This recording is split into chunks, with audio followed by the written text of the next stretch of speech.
Как перестать храпеть, чтобы не случился инфаркт? И не у ваших соседей от того, что вы мешаете спать, а у вас из-за того, что ваш мозг недополучает кислорода. Сейчас я представлю вам факты из одного достаточно престижного американского колледжа кардиологического об апное во сне, которые заслуживают пристального внимания каждого человека, который к этому может быть отнесен. 50% пациентов с синдромом обструктивного апноэ во сне, то есть те, кто храпят и не дышат во сне, страдают гипертонической болезнью. А по оценкам 30% пациентов с гипертонической болезнью, они также страдают этим состоянием. У пациентов с синдромом обструктивного апноэ во сне снижена вариабельность сердечного ритма и повышена вариабельность артериального давления, что очень нехорошо. Было показано, что ночные аритмии возникают у 50% пациентов с такой патологией, и 71% всех пациентов с сердечно-сосудистыми заболеваниями страдают апноэ во сне.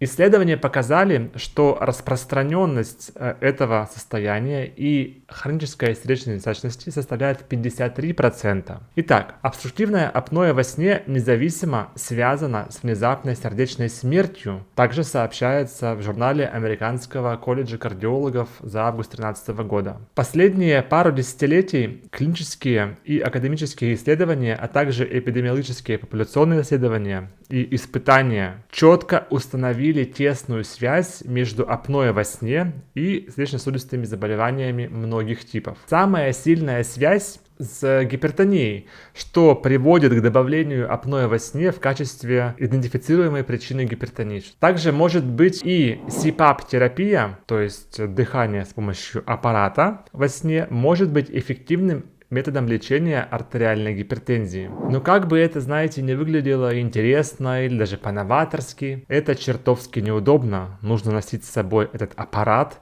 и спать только с ним. Кроме всего прочего, дополнительная тесная связь между сердечно-сосудистыми заболеваниями и апноэ во сне включает аритмии, например, фибрилляции предсердий или экстрасистолия, а также ИБС, инфаркт миокарда и даже диабет второго типа.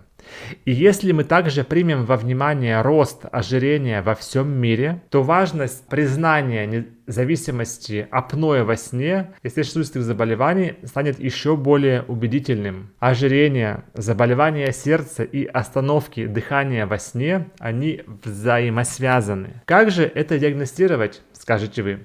Если же вы просыпаетесь ночью от удушья, это серьезный признак. Если вам снятся сны, что вы задыхаетесь или находитесь под водой или что-то подобное, это тоже косвенный признак этой проблемы. Также ваши родственники или соседи по комнате могут это замечать и ругаться на вас, что вы не даете им спать. Это серьезный повод задуматься о лечении этого состояния. Есть специальные также опросники о нарушении сна. Вы можете найти их в моем телеграм-канале. А также есть специальные устройства, помогающие это диагностировать. Но что делать, если у вас имеется такая проблема? В случае, если вы страдаете лишним весом, нужно начинать работать именно с этого пункта. Я разработал специальные программы для похудения и лечения давления. Узнайте об этом больше.